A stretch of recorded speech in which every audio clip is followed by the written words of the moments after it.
कहते हैं जबान संभाल के बोलो।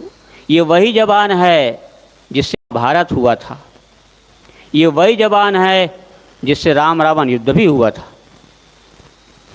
पता है आप लोग ये तो कह देते हैं, द्रौपदी पर आरोप मर देते हैं। द्रौपदी ने कहा था, क्या कहा था? अंधे के अंधे होते हैं, अंधे के अंधे होते हैं। लेकिन सच बात तो यह द्रौपदी ने नहीं कहा था ये, क्योंकि पुरुष सत्तावंश है ना। नारियों को देवियों का मानते हैं, अबला है अबला। लेकिन ये अबला अब अबला नहीं रह गए, बड़ों बड़ों तबला बजा देती हैं अब, मत समझिए इसको।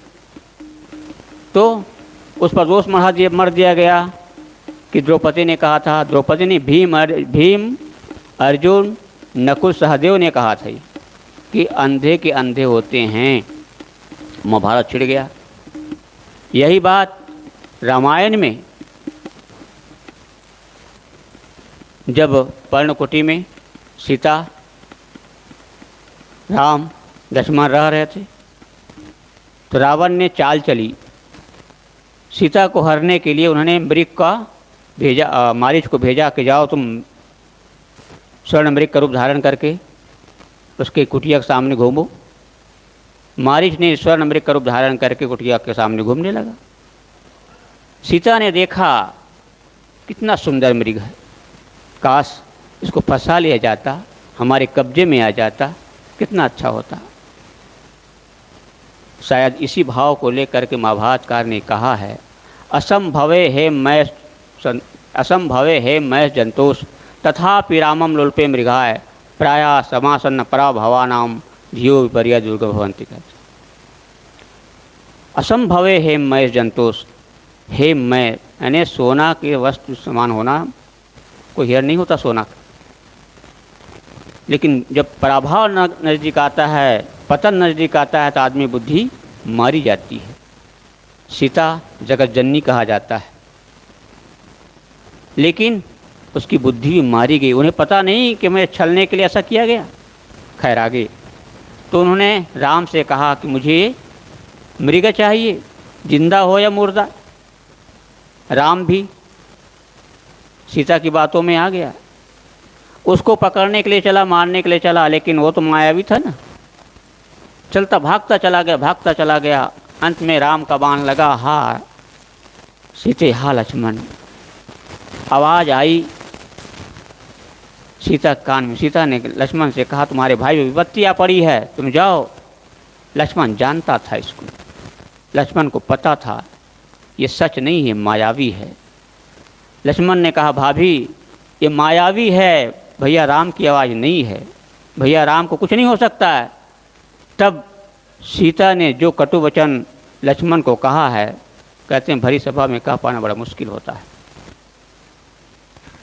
तो उसी कारण जब सीता ने लक्ष्मण को चोट लगी भाभी की बात, सीता की बात, तो उन्होंने कहा, भाभी मैं जा तो रहा हूँ, लेकिन इस रेखा से तुम बाहर मत निकलना। सीता ने ध्यान नहीं दिया।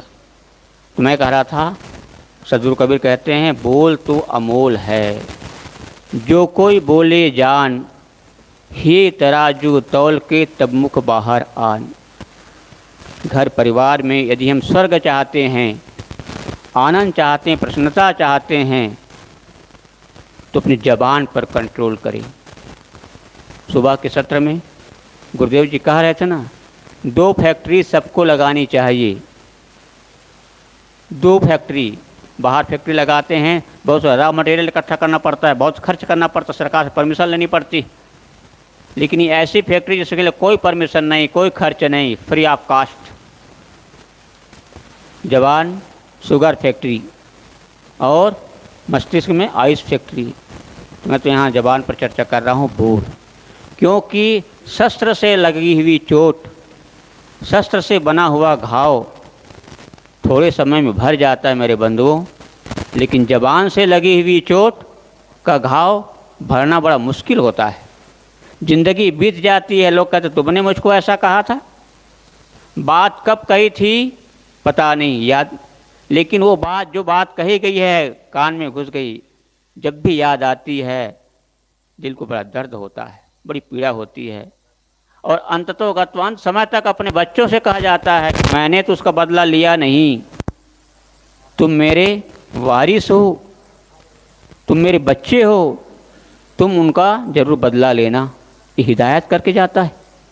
ये क्या था? ये जबान ही थी, ये शब्द ही था। मैं कह रहा था शस्त्र से लगी हुई चोट का घाव जल्दी भर जाया करता है, लेकिन जबान से लगी हुई चोट का घाव जल्दी भरता नहीं। कहा जाता है एक बार एक पंडित जी, परिस्थिति का बड़ा मारा हुआ था, माली स्थिति उसकी बड़ी ख़राब थी। जंगल में गया भटकता भटकता, एक जगह बैठा हुआ था। एक झुरमुट से सिंह निकला और उसकी स्थिति को देखा। उसने अपना दुखड़ा रोया। शेर ने कहा चिंता मत करो, डोंट वरी, चिंता मत करो, देखो उस पेड़ के पास जाओ, खोदो तो खजाना मिल जाएगा। गया, खजाना खोदा, मिल गया, आया, माला माल हो गया। लोगों ने फिर कहा जब ख़त्म हो जाए तो फिर आ जाना। जब हो गया, गांव में खुशहाल ज़िंदगी जीने लगा। लोगों ने पूछा भैया इतनी जल्दी तुमने इतना माला माल तुम्हें कैसे हो गए? तो सब बताया। और वो बातें कौन सुन लिया? वो शेर सुन लिया। कहा शेर, अरे वो जानवर है ना, जानवर, उनकी अकल कहाँ होती है? ये जानवर, देखिए सम्मान सबको पसंद है साहब, इज्जत सबको पसंद है, प्यार सबको पसंद है। तो जब उसने कहा जानवर की अकल ही कहाँ होती है, ये शब्द की चोट उस सिंह को लग गई। जो फिर आया कुछ दिन के बाद, उसी झुरमुट के पास बैठा था। वो आदमी सिंह निकला। उस समय उस सिंह के हाथ में कुल्हाड़ी था। सिंह ने उस पंडित से कहा तुम्हें खजाना चाहिए? ने कहा हाँ, खजाना तुम्हें बाद में मिलेगा, पहले तो देख मेरे पीठ में कुल्हाड़ी से घाव कर, कुल्हाड़ी मार दे।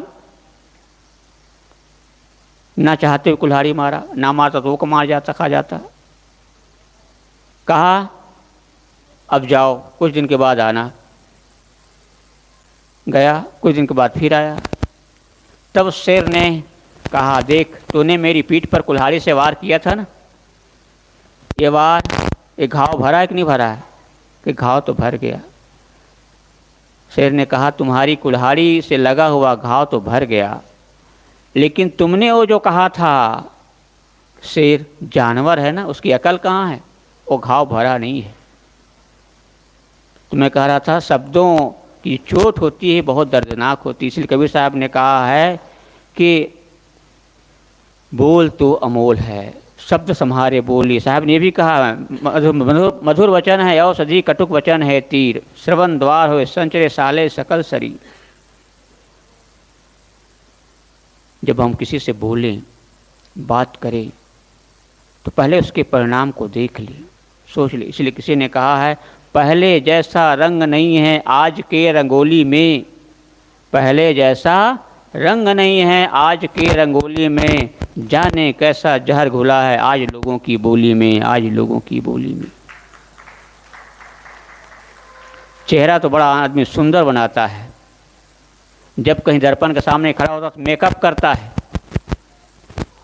लेकिन क्या हमने अपने अंदर को मेकअप किया है, अंदर को बनाया है? यही वजह है घर में झगड़ा होता है, तनाव होता है, लड़ाइयाँ होती है। तो बोलत ही पहचानिए साहू चोर का घाट, इसीलिए कहा गया है। बोलने से आदमी की पहचान पता चलता है कि आदमी कैसा है।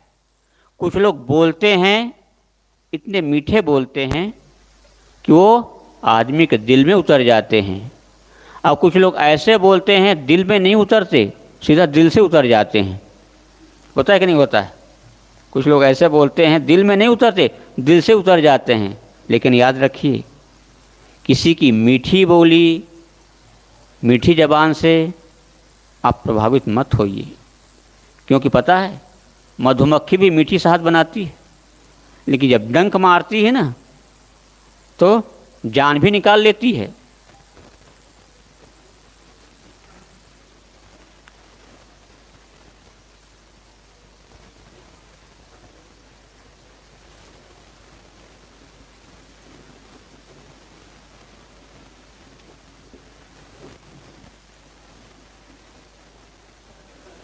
बोलिए सदगुरु देव की जय। मैं कह रहा था कुछ लोग ऐसे बोलते हैं जिसकी बोल से आदमी उसके दिल में उतर जाते हैं, और कुछ लोग ऐसे बोलते हैं जो दिल से उतर जाते हैं। हमें अपनी ज़बान पर कंट्रोल करना चाहिए। साहब ने कहा है भूल तो अमूल है। इस पर मैं चर्चा कर एक उदाहरण देकर अपनी बात समाप्त करता हूँ। कहते हैं आदमी प्रायः दोषों पर दोषारोपण करता है, अपना दोष नहीं दिखाई देता, दूसरा का दोष को दिखाई देता है। उसने ऐसा कहा, उसने ऐसा कहा, उसने ऐसा कहा, वो ऐसा है, वो ऐसा है। अपना दोष नहीं दिखाई देता। हमारी जिम्मेदारी है हमें खुद को संभालने की, खुद को सुधारने की। कहा जाता है एक आदमी जा रहा था, अपरिचित गांव था, अपरिचित जगह थी, अपरिचित लोग थे। तो जो जा रहा था तो उनको जाना था रामपुर। तो एक गांव का आदमी मिला, उधर से आ रहा था। उसने कहा भैया क्या ये गांव रामपुर है? अब गांव का आदमी, उसने कहा हौ। क्या कहता है? हौ। तुम्हारा नाम क्या रमेश है क्या? हौ। कहा ये मामला क्या, ये गांव का नाम हौ है कि इस आदमी का नाम हौ है? अब क्या पता। उधर से एक दूसरा आदमी आया, कहा भाई साहब मैं इसको पूछता हूँ इस गांव का क्या नाम है? कहता हौ, रामपुर का हौ। कहता रमेश, कहता हौ। मामला क्या, सही क्या है? तो उस आदमी ने कहा भाई साहब ये गांव का आदमी है, अनाड़ी आदमी है, पढ़ा लिखा तो है नहीं, बुद्धू है। अक्सर लोग गांव के लोग अनाड़ी और बुद्धू समझते हैं। मैंने कहा बोला थी पहचानिए। तो जब उससे पूछा गया तो ये इनसे पूछता हूँ तो कहता है गांव का नाम रामपुर है। कहता हूँ तो हौ। तुम्हारा नाम रमेश? कहता है हौ। और मामला क्या है, सही में हौ गांव का नाम है कि इसका नाम है हौ है? कहा भाई साहब तो कहते हैं गांव का नाम रामपुर है। जी हाँ, ऐसा कहा उसने, जी हाँ, क्योंकि पढ़ा लिखा था। तो गांव का, उसने पूछा गांव का नाम रामपुर है? कहा हाँ, जी हाँ। तो आप इस गांव में रहते हैं? तो कहा हौ। क्या कहते हैं? हौ। ये बोला थी पहचानी। पहले तो अपने आप को स्मार्ट बता रहा था कि मैं पढ़ा लिखा आदमी हूँ, बोलते पहचान में आ गया कि वो भी उसी कैटेगरी के आदमी। किसी पर दोष मत पढ़ो, अपना सुधार करो। अपनी कमाई आपकी, ना माए ना बाप की। एक कहते हैं एक डाल दो पंछी बैठे, एक गुरु एक चेला, अपनी करनी गुरु उतर गए, अपनी करनी चेला। हमें अपना सुधार करना है। संत गुरुजन हमें इसी बात की शिक्षा देते हैं कि अपना सुधार करो, अपदीपो भव। संत गुरुजन वो लाइट हैं, वो मार्गदर्शक हैं, दिखाते हैं, चलना हमको पड़ेगा। बस इन्हीं शब्दों के साथ मैं अपनी वाणी को विराम देता हूँ। बोलिए सद्गुरु देव की जय। धन्यवाद। भजन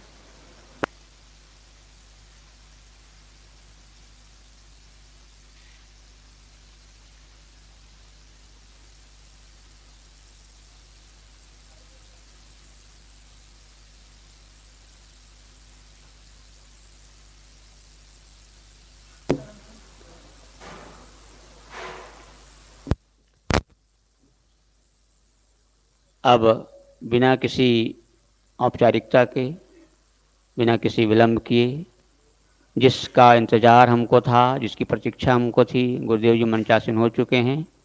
मैं गुरुदेव जी से करबद्ध प्रार्थना करता हूँ कि आप अपने आशीर्वचन से हम सबको आप्लावित करने की कृपा करें।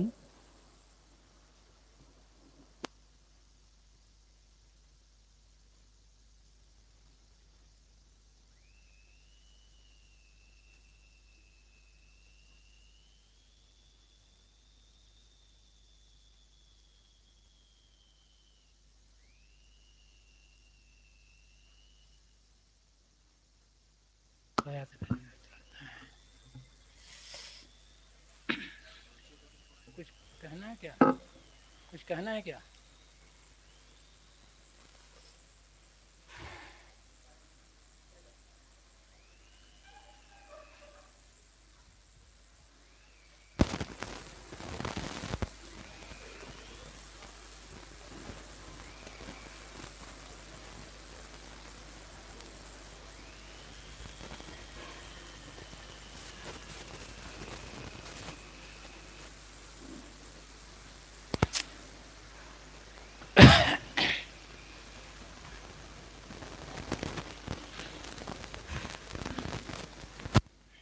मुद मंगल में संत समाज, धर्म प्रेमी सज्जनों,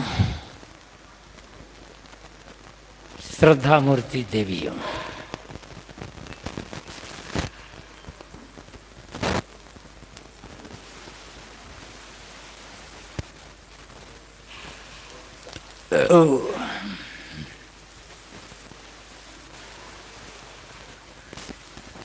हमारे जीवन के दो पक्ष हैं, व्यवहार और परमार्थ।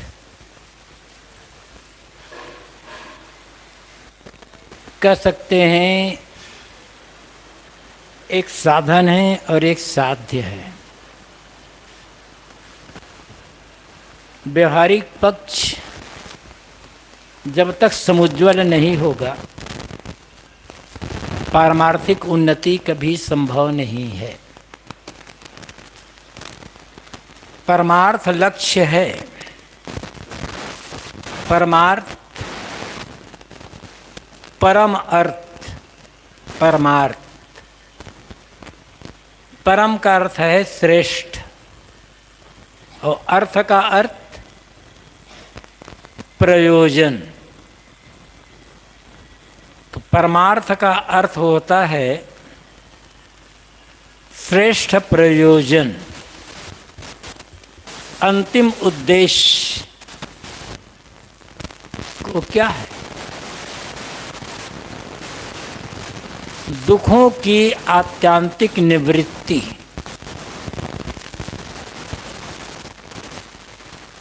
दुखों की इस आत्यांतिक निवृत्ति को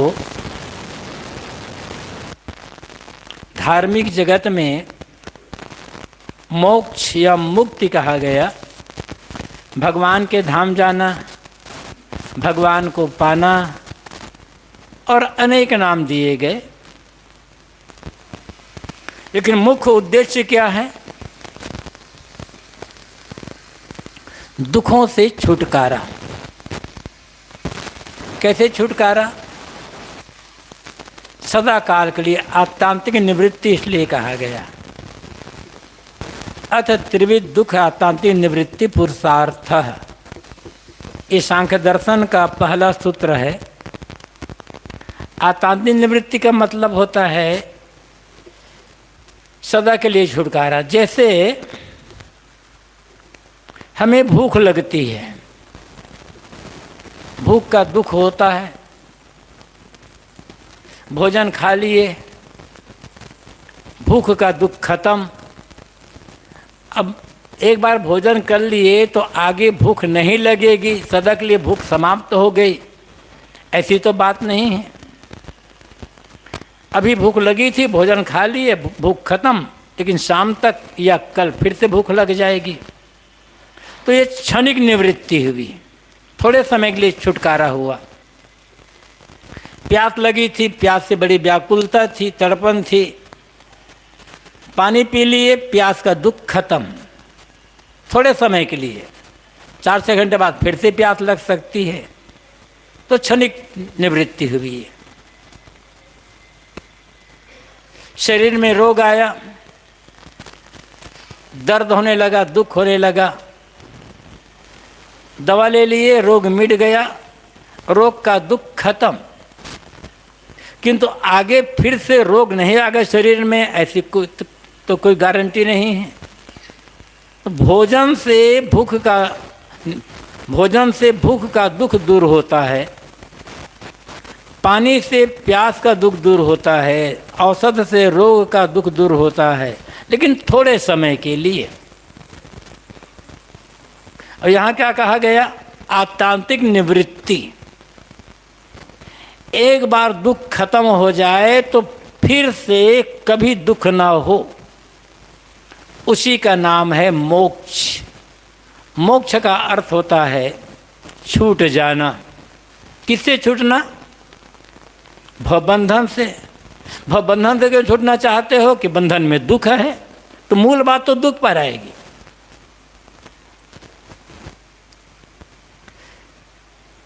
दुखों से ऐसा छूटना कि फिर कभी दुख का सामना न हो। आत्मान्य, यही है पुरुषार्थ। इसे कोई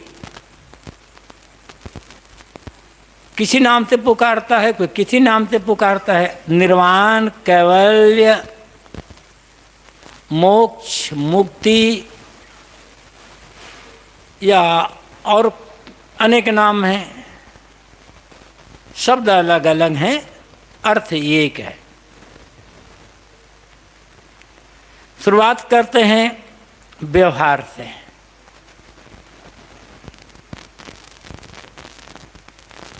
व्यवहार क्या है?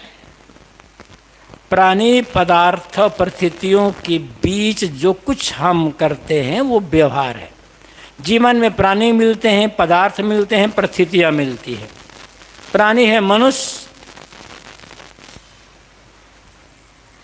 प्राणी तो अन्य और भी है, लेकिन मानवता जो प्राणी हैं उनसे आदमी का ज़्यादा व्यवहार नहीं होता।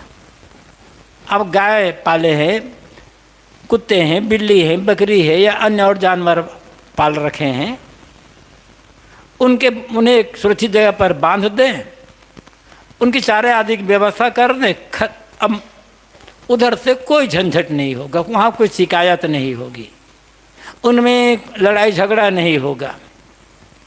लेकिन मनुष्यों के साथ ऐसा नहीं है, क्योंकि मनुष्यों के पास मन है। अब किसका मन कब क्या सोच ले, कौन आदमी किस बात से नाराज हो जाए, किस बात से विरोधी बन जाए, विरोधी नहीं शत्रुता का व्यवहार करने लग जाए, कुछ कहा नहीं जा सकता। बड़ी खटपट है मनुष्यों के बीच, लेकिन जीवन गुजर मनुष्यों के बीच ही होगा। करना क्या है? व्यावहारिक जीवन को सामंजस्यपूर्व बनाए रखना चाहते हैं तो करना क्या होगा?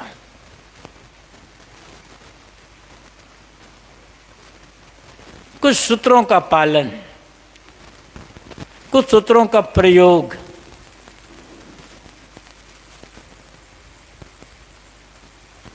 पहला सूत्र आप ले सकते हैं, अपनी इच्छाओं पर संयम और साथियों की उचित इच्छाओं को पूरा करने में सहयोगी बनना। ये किसी एक के लिए नहीं कह रहा हूँ, परिवार में जितने भी लोग हैं जो समझदार हो चुके हैं, बड़े हो चुके हैं, उन सब के लिए बात हो, चाहे वो माता पिता हो, चाहे बेटा बहू हो, पति पत्नी हो, सास बहू हो, भाई हो, भाभी हो, या अन्य गुरु हो, शिष्य हो, गुरु भाई हो। अब हर किसी की हर इच्छा को तो पूरा करना संभव ही नहीं है, तो करना क्या है? अपनी खुद की इच्छाओं पर संयम और दूसरों की जो उचित इच्छाएं हैं उन्हें पूरा करने में सहयोगी बनना। उचित इच्छा कही जा रही, सारी इच्छा को नहीं कहा कि बात नहीं है यहाँ पर। जो अपनी इच्छाओं पर संयम कर सकता है, अपने स्वार्थ पर ब्रेक लगा सकता है, वही किसी परिवार समाज का मार्गदर्शक बन सकता है, मार्गदर्शन कर सकता है। जिस आदमी को खुद का ही स्वार्थ प्यारा है, दूसरे के स्वार्थ को जो सर्वथा अनदेखा करता रहता है, दूसरे के लोगों के मन को हमेशा मारता रहता है, वो कितना बड़ा आदमी क्यों ना हो, एक दिन उसके घर परिवार के सदस्य उसके विरोधी हो जाएंगे, फिर उसकी बात नहीं मानेंगे, उसकी बात सुनेंगे नहीं। सेवा करना है तो अपने पर बहुत कंट्रोल करना पड़ेगा, बिना कंट्रोल किए सेवा नहीं हो सकती है। दूसरे लोग क्या चाहते हैं उस पर अधिक ध्यान देना होगा। जरा कल्पना करो, परिवार में 4 लोग हैं और सब चाहे कि पहले मेरी इच्छा पूरी हो, पहले मेरी इच्छा पूरी हो, तो क्या होगा? विवाद तो होगा, लड़ाई झगड़े तो होंगे। और सब लोग दूसरे पर ध्यान दे तो क्या होगा?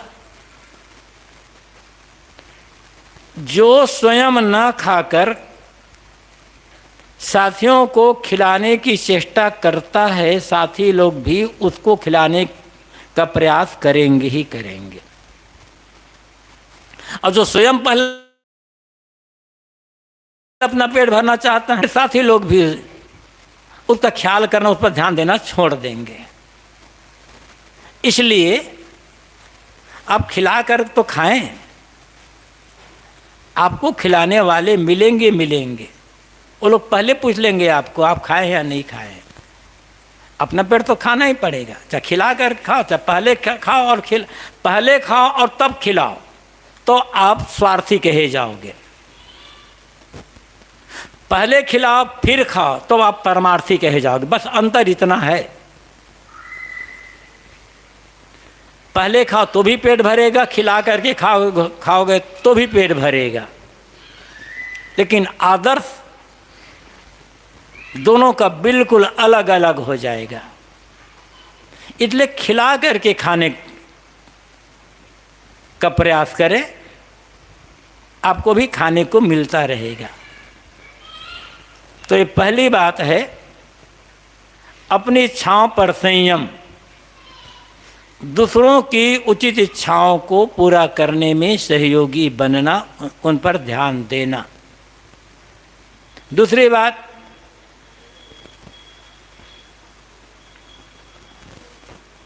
अपनी उचित बात भी बलात् दूसरों पर थोपने का प्रयास न करना, किंतु दूसरों की उचित बातें स्वयं मान लेना। अब क्या चाहते हैं, स्वयं पूछें कि मैं क्या चाहता हूँ, तो अंदर से उत्तर आएगा कि मैं चाहता हूँ कि मेरी उचित बातें साथी लोग मान लें। तो साथियों को उचित बातें मानने में हर्ज क्या है? किसी को अपना बनाना चाहते हैं, किसी से अपनी बात मनवाना चाहते हैं, तो पहले उनकी बातें मानना शुरू कर दीजिए।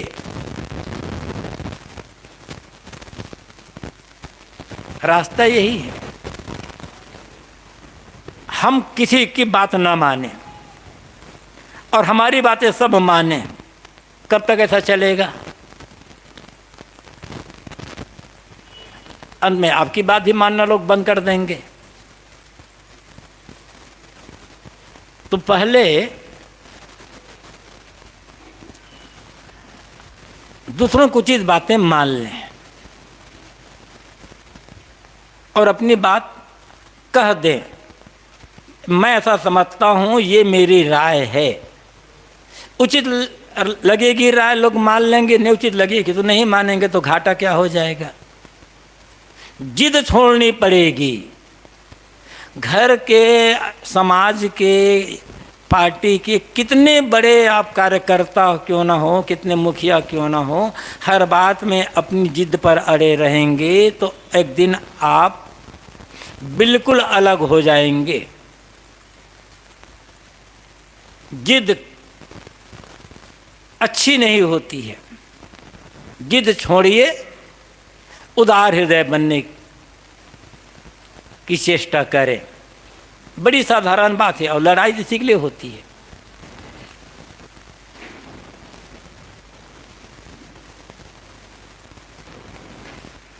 स्वयं सहें,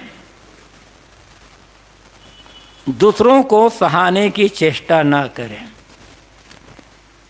गलतियां तो सबसे होती है, कौन कह सकता है मुझसे गलती ना हुई है ना होगी? जानबूझकर गलती नहीं करते हैं तो अनजान में गलती हो सकती है। सोचें कि मुझसे गलती होती है तो मैं क्या चाहता हूं? यही चाहता हूं कि मेरी गलतियों को लोग क्षमा कर दें। तो यही बात तो हर आदमी चाहता है, लेकिन लोग करते क्या हैं? मेरी गलती को लोग क्षमा करें और दूसरों की गलतियों के लिए उन्हें दंड मिलना चाहिए। परिवार में तो टूटन होगी ही होगी ना। लोगों की एक बहुत बड़ी कमजोरी है, उसमें मैं भी हो सकता हूं, आप भी हो सकते हैं और कोई दूसरा भी हो सकता है। कमजोरी क्या होती है आदमी की? प्रायः हर आदमी अपनी गलती के लिए वकील बन जाता है और दूसरों की गलती के लिए जज बन जाता है। मामला तो गड़बड़ होना है। वो कहानी याद करें कि आदमी दूसरे की गलतियों को जरा भी सहन नहीं कर पाता और अपनी गलती होती ही तब यही कहता है कि मैंने जानबूझकर थोड़े किया था। एक उदाहरण दिया जाता है, पिता और पुत्र दोनों ड्राइंग रूम में बैठे बात कर रहे थे।